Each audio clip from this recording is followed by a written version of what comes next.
ကဘာကြီးမှာလူတွေကဲတင်နေတဲ့ဆွမ်းအားရှင်တွေအများကြီးရှိပါတယ်။ဒီထဲကမှနာမည်ကြီးပြီးလူသိအများဆုံးကတော့လူတန်ကြီးပါပဲ။သူကအာရန်ကြီးပြီးကျင်နာသက်သူတယောက်ပါ။တနေ့မှာတော့လူတန်ကြီးဟာသူ့ရဲ့နေ့စဉ်ဘဝအတိုင်းကားထဲကနေ Police Radio ကိုနားထောင်နေခဲ့ပါတယ်။ Radio ကနေဓမြတွေရဲ့သတင်းကိုကြားကြချင်းထိုနေရာသို့အပြေးသွားကဓမြတွေကိုဖမ်းဆီးပေးခဲ့ပါတယ်။သူ့ရဲ့ဖမ်းဆီးပေးမှုကြောင့်ပဲရဲတွေရဲ့ကျေးဇူးတင်ခြင်းကိုခံနေရခြင်းရဲကားမှာရှိတဲ့ Radio ကနေနောက်ထပ်အမှုတစ်ခုကိုကြေညာနေခဲ့ပါတယ်။ဒီလိုနဲ့လူတန်ကြီးလည်းအခင်းဖြစ်ပွားနေအောင်သွားဖို့ကားပေါ်ကိုပြေးတက်လိုက်ပါတယ်။သူကားပေါ်ရောက်တဲ့အချိန်မှာတော့သူ့ရဲ့ကားပေါ်မှာသပင်အဝိုင်ရောက်တဲ့ကောင်လေးတစ်ယောက်ရောက်နေခဲ့ပါတယ်။ထိုကောင်လေးကလူတန်ကြီးရဲ့အမာခံပရိသတ်တစ်ယောက်ဖြစ်ပြီးလူတန်ကြီးရဲ့တွဲဘက်ဖြစ်ခြင်းတို့ကားပေါ်ကိုတက်နေခဲ့တာပါ။ဒီလိုနဲ့ပဲသပင်ဝါနဲ့ကောင်လေးကလူတန်ကြီးနဲ့အတူလိုက်ပြီးလူသိုးတွေကိုနှိမ်နှင်းဝင်ရဖို့တောင်းဆိုခဲ့ပါတယ်။ဒါပေမဲ့လည်းလူတန်ကြီးကညှင်းပယ်လိုက်ပြီးကောင်လေးကိုကားပေါ်ကနေနှိမ်ချလိုက်ပါတယ်။အခင်းဖြစ်ပွားတဲ့နေရာကိုလူတန်ကြီးရောက်လာခဲ့ပါတယ်။ဘုံတွေနဲ့ဗန်ဖောက်လာလူတစ်ယောက်တွေ့တဲ့အခါမှာတော့လူတန်ကြီးကဖမ်းမှုဟန်ပြင်လိုက်ပါတယ်။သူဖမ်းမှုဟန်ပြင်နေချိန်မှာပဲ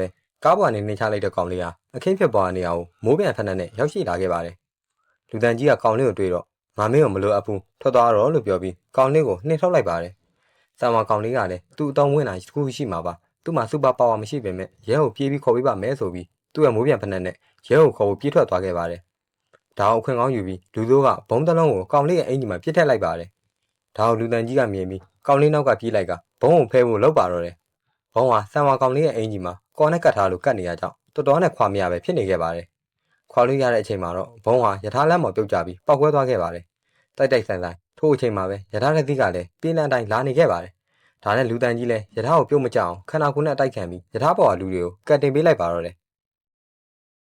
ကောင်းလေးနဲ့ယထာပေါ်ကလူတွေကိုလူတန်ကြီးကတ်တင်နေတဲ့အချိန်ဘုံဓမြတိုက်တဲ့လူသိုးတွေဟာလွတ်မြောက်သွားခဲ့ပါတယ်။လူတန်ကြီးဟာကောင်းလေးကြောင့်လူသိုးတွေလွတ်မြောက်လာဆိုပြီးကောင်းလေးကိုရဲရလက်ထက်အပ်ပြီးသူမိဘတွေစီကိုပြန်ပို့ခိုင်းလိုက်ပါတယ်။လူတန်ကြီးဟာသူ့ရဲ့အသက်နဲ့ရင်းပြီးလူသားတွေကိုကတ်တင်ခဲ့ပေမဲ့လူသိုးတွေလွတ်မြောက်သွားတာကြောင့်လူတို့ရဲ့အပြစ်တင်ခြင်းကိုခံခဲ့ရပါတယ်။ပြဿနာဟာဒီလောက်နဲ့မပြီးသွားပဲယထာပေါ်မှာပါလာတဲ့သူတွေထိခိုက်ဒဏ်ရာရခဲ့တာကြောင့်လူတန်ကြီးကိုစုပြီးတရားစွဲဆိုခဲ့ကြပါတယ်။ထို့အချိန်အခြားနေရာကစူပါဟီးရိုးတွေလည်းထိခိုက်ဒဏ်ရာရမှုတွေနဲ့လူတို့ရဲ့တရားစွဲဆိုခြင်းကိုခံနေရပါတယ်။ဒါနဲ့အစိုးရကလည်းဟီးရိုးတွေဖြစ်တည်မှုကိုဖျောက်ဖျက်ပြီးလူသားတွေကြားမှာလူသားပုံစံတိုင်းနေဖို့အမိန့်ချမှတ်ခဲ့ပါတယ်။ထို့အမိန့်ကြောင့်ပဲစူပါဟီးရိုးတွေရဲ့ဖြစ်တည်မှုဟာပျောက်ဆုံးသွားခဲ့ရပြီးစူပါပါဝါရှိတဲ့သူတိုင်းလူသားတွေကြားမှာတာမန်လူတွေလိုနေထိုင်လာရပါတော့တယ်။ဒီလိုနဲ့ပဲစူပါဟီးရိုးတွေဖြစ်တည်မှုဟာပျောက်ဆုံးသွားတာ15နှစ်ပင်ရှိလာခဲ့ပါတယ်။လူတန်းကြီးလည်းအိမ်အောင်ကြပြီးသားသမီး3ယောက်ပင်ထုံးကားနေခဲ့ပါပြီ။သူ့ရဲ့အမျိုးသမီးကလည်းစူပါပါဝါရှိသူတစ်ယောက်ပါ။သူ့ဆွမ်းအားကခန္ဓာကိုယ်ကိုလူတစ်လောက်ရှင်းထုံးနိုင်ပြီးပျော့ပြောင်းအောင်လုပ်နိုင်သူပါ။စူပါဟီးရိုး2ယောက်လက်ထပ်ထားတာမို့သူတို့ရဲ့သားသမီးတွေမှာလည်းဆွမ်းအားကိုယ်စီရှိနေခဲ့ကြပါတယ်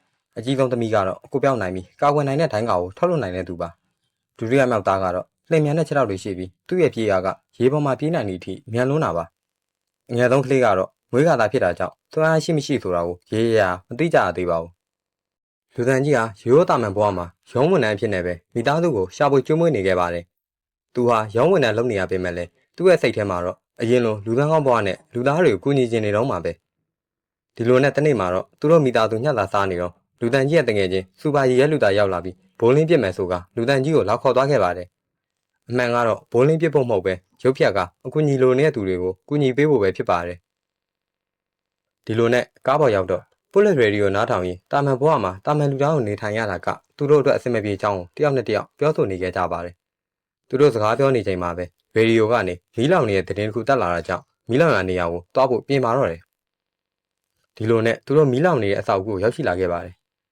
ရောက်ချင်းပဲမျက်နှာဖုံးတွေတက်ပြီးမီးထဲမှာပိတ်မိနေတဲ့သူတွေကိုလိုက်လံကယ်ဆယ်ပါတော့တယ်။မီးကအရမ်းများလွန်းတာကြောင့်အပြင်ကိုရိုးရိုးမထွက်နိုင်ပဲဘေးချင်းကအဆောက်အဦရဲ့နေရာကိုဖောက်ပြီးပြေးဝင်လာရပါတော့တယ်။ကန်လို့ကျင်တော့သူတို့ပြေးဝင်လိုက်တဲ့အဆောက်အဦကရွှေဆိုင်တစ်ဆိုင်ဖြစ်နေခဲ့ပါတယ်။မီးလောင်နေရကြောင့်ရောက်ရှိလာတဲ့ရဲတအူးကသူတို့ကိုမြင်သွားခဲ့ပါတယ်။မျက်နှာဖုံးဆွတ်ထားတာကြောင့်သူတို့ကိုရွှေဆိုင်ဝင်ခိုးတဲ့တခိုးတွေလို့ထင်ပြီးတနက်နဲ့ချိန်ပြီးဖမ်းဖို့လုပ်ပါတော့တယ်။တနက်နဲ့အချိန်ခံထားရတာကြောင့်ကိုရီခဲလဲသူ့ရဲ့ဆွမ်းအားနဲ့ရဲကိုရေခဲအောင်လုပ်ပြီးထွက်ပြေးကြပါတော့တယ်။ဒါကိုအစအဆုံးကြည့်နေခဲ့သူကနိုင်အောင်ခံလိုက်နေတဲ့စံဖြူမိန်းမပဲဖြစ်ပါတယ်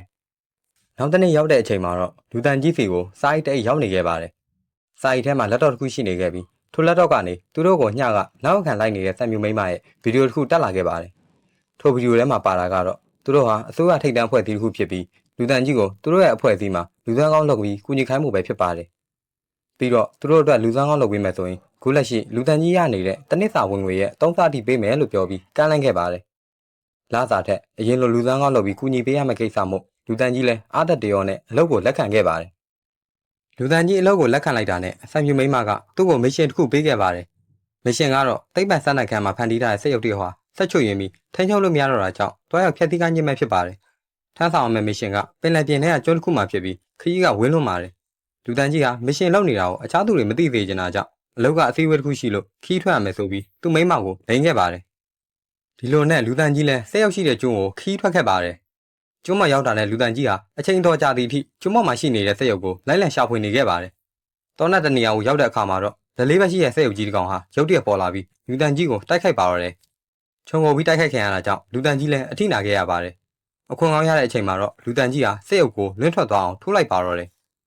ဒါပေမဲ့လည်းစက်ရုပ်ကြီးဟာချက်ချင်းပဲပြန်ထလာပြီးလူတန်ကြီးကိုပြန်လှန်တိုက်ခိုက်ပါတော့တယ်စက်ရုပ်ကြီးရဲ့ခန္ဓာကိုယ်ဟာလွန်တရာမှာကျော်ပြီးလူသားမှတ်ဉာဏ်စွမ်းအားရှိတာကြောင့်လူတန်ကြီးရဲ့နောက်ထပ်တိုက်ခိုက်ချက်တိုင်းကိုကာကွယ်နိုင်ခဲ့ပါတယ်ဒီလိုနဲ့တိုက်ခိုက်နေရင်ချော်ရီရှိတဲ့ကြောက်ထဲကိုနှစ်အောင်လုံးကျသွားခဲ့ပါတယ်ကြောက်ထဲရောက်တဲ့အချိန်မှာတော့လူတန်ကြီးဟာစက်ရုပ်ကိုရှိသမျှအားရနဲ့ချော်ရီထဲပစ်ထည့်လိုက်ပါတော့တယ်ဒါပေမဲ့လည်းစက်ရုပ်ဟာချော်ရီထဲကနေပြန်ထလာတာကြောင့်လူတန်ကြီးလည်းအခက်တွေ့ရပါတော့တယ်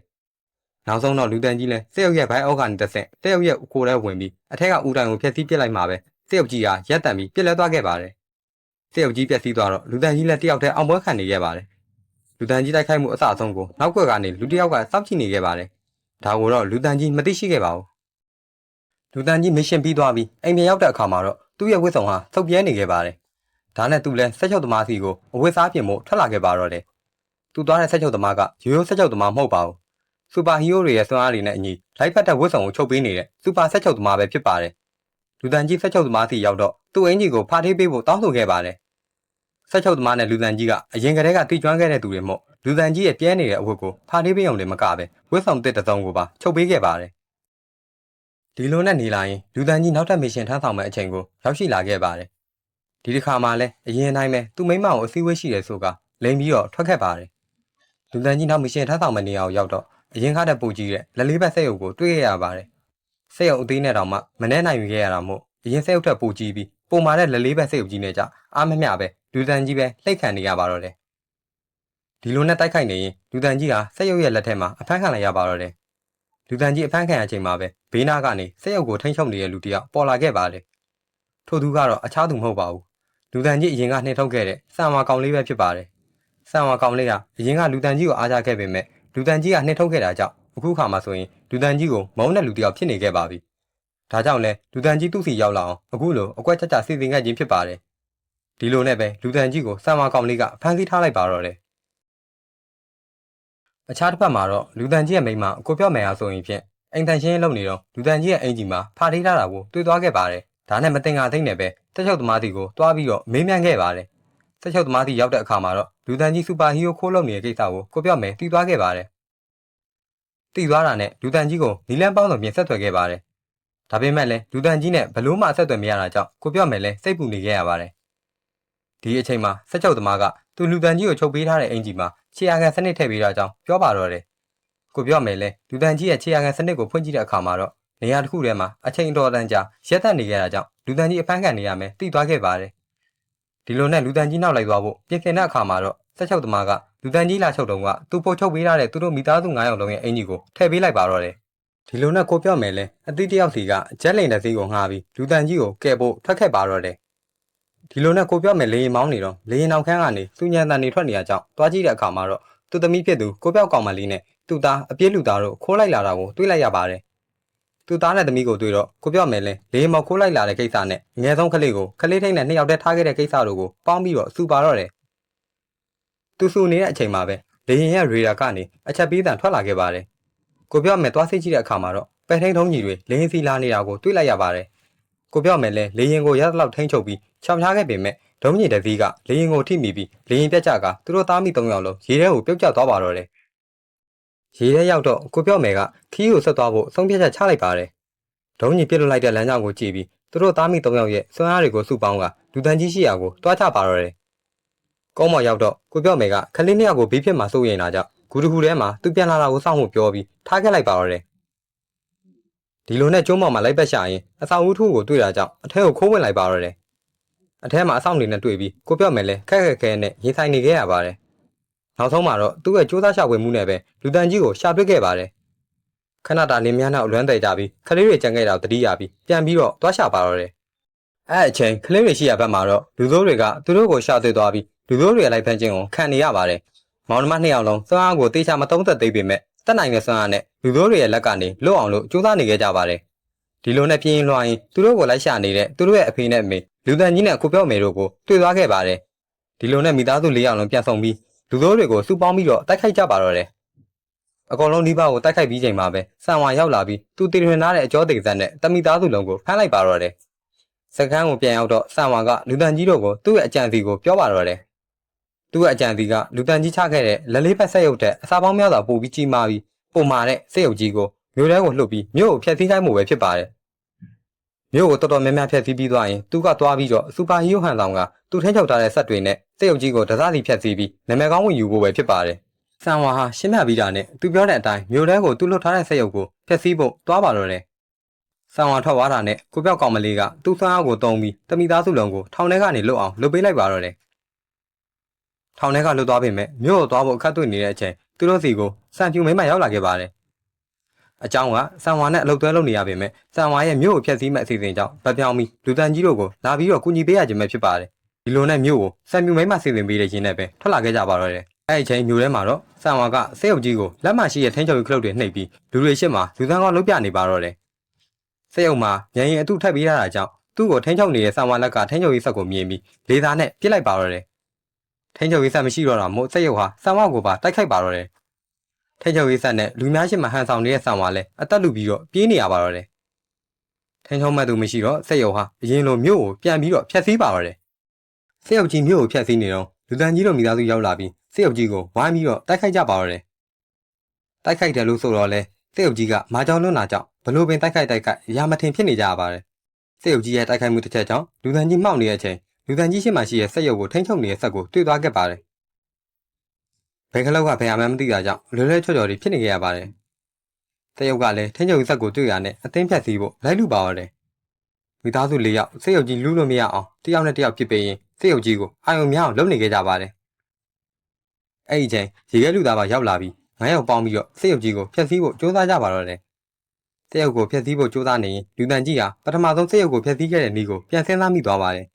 ထိုနည်းတိုင်းပဲစက်ရုပ်ရဲ့ပြုတ်ကျနေတဲ့လက်ကိုထိချုပ်ရေးခလုတ်နဲ့ထိန်းပြီးစက်ရုပ်ရဲ့ရင်ဝါကိုတက်တက်ကိုပြစ်လွတ်လိုက်တဲ့အခါမှာတော့စက်ရုပ်ကိုယ်တွေကဦးတိုင်ဟာအပြင်ကိုထွက်သွားပြီးစက်ရုပ်ကြီးလည်းလဲကျပောက်ကွဲသွားခဲ့ပါတယ်စက်ရုပ်ကြီးပျက်စီးသွားတာနဲ့မြို့နယ်လူတွေကထွက်လာပြီးလူတန်ကြီးရဲ့မိသားစုကိုလက်ခုပ်လက်ဝါးတီးပြီးတော့ကြိုးစွနေကြပါတယ်ဒါကိုကြည့်နေကြတာကတော့အဆန်ဝါပဲဖြစ်ပါတယ်လူတန်ကြီးတို့ဟာစက်ရုပ်ကိုနှိမ်နှင်းပြီးတော့မြို့တော်ဝန်ကဆင်သင်ပြီးတဲ့ကားနဲ့အိမ်ကိုပြန်လာခဲ့ကြပါတယ်သူတို့အိမ်ရောက်တဲ့အချိန်မှာတော့သူတို့အိမ်ထဲကိုဆန်ဝါကကျွေးရောက်နေခဲ့ပါတယ်သူလာတဲ့အကြောင်းရင်းကတော့သူစူပါဟီးရိုးဖြစ်မဲ့အခွင့်အရေးကိုလူတန်ကြီးကထပ်မံပြီးတော့ဖျက်ဆီးပြစ်လို့ဆိုပြီးလူတန်ကြီးအငယ်ဆုံးကလေးကိုပြန်ပေးလာဆွဲခြင်းပဲဖြစ်ပါတယ်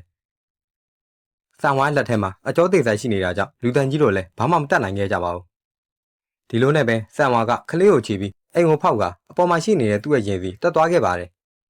အဲ့ဒီအချိန်မှာပဲကလေးကပုံစံမျိုးမျိုးပြောင်းပြီးဆန်ဝါရဲ့လက်ထဲမှာတောင်းညက်နေခဲ့ပါတယ်မထိန်နိုင်တော့တဲ့ဆန်ဝါလည်းကလေးကိုလက်ထဲကပြစ်ချလိုက်ပါတော့တယ်ဒါကိုမြင်တော့ကိုပြော့မယ်လဲသူ့ကလေးစီအပြေးသွားလိုက်ခဲ့ပါတော့တယ်ဆန်ဝါကတော့ရင်မော်ပြန်ရောက်သွားခဲ့ပါတယ်သူလူတန်ကြီးတို့စီထပ်လာအောင်မဲဆိုကချင်းချောက်တဲ့စကားတွေကိုရင်မော်ကနေပြောနေခဲ့ပါတယ်ဒါကိုအသိမခံနိုင်တဲ့လူတန်ကြီးလဲသူ့ခြံထဲမှာရှိတဲ့ကားနဲ့ရင်မော်ကိုပြစ်ပေါက်လိုက်တာဆန်ဝါကိုထိသွားခဲ့ပါတယ်ဟန်ချက်ပြတ်သွားတဲ့ဆန်ဝါလဲလေရင်ပန်ကားနဲ့ပြုတ်ကျသွားခဲ့ပါတယ်လေရင်ပန်ကားနဲ့ပြုတ်ကျသွားတာကြောင့်လေရင်နဲ့ပောက်ကွဲသွားပြီးဆန်ဝါရဲ့ဘောကလည်းနှီးကုန်းချုပ်သွားခဲ့ရပါတယ်နောက်ဆုံးမှာတော့မိသားစု9အောင်လုံးပြန်လည်စုံစည်းနိုင်ခဲ့ပြီပဲဖြစ်ပါတယ်။ဒီနေ့မြို့ထဲမှာမိသားစုစုံစုံလင်းလမ်းလျှောက်နေတော့မြေကြီးထဲကနေမြေရောက်လူသားတွေပေါ်လာပြီးမြို့ပေါ်မှာရှိနေတဲ့လူတွေကိုစိတ်ကြင်ညာခဲ့ပါတယ်။ဒါအောင်မြင်တော့လူတန်ကြီးတို့မိသားစုလည်းတယောက်ကိုတယောက်ကြည့်ကမဲပြုံးပြုံးရင်ဇာကားလေးကိုအဆုံးသတ်လိုက်ပါတော့တယ်။ခုမှစပြီးကြိုးစားတာမို့ကြည့်ရှုတဲ့နေရာမှာအစိမ့်မပြတ်မှုများရှိခဲ့ရင်အနူးညွတ်တောင်းပန်ပါတယ်ခင်ဗျာ။ဒီထက်ပိုပြီးကောင်းအောင်လို့ကြိုးစားသွားမှာမို့ channel လေးကို like and subscribe လေးလုပ်ပေးခဲ့ကြပါဦးခင်ဗျာ။